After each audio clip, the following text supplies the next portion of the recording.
Wrong readings. The Bureau of Standards concerned about medical measuring devices being used in some public hospitals.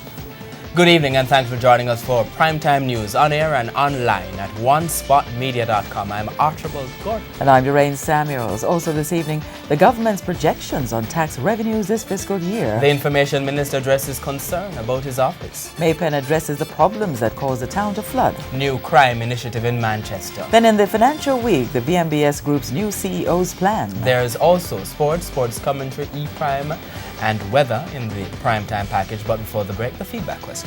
Are you satisfied with the government's communication of information so far? Share comments online, facebook.com/television Jamaica and tweet @televisionjam. Stay with us. Primetime News returns after this break.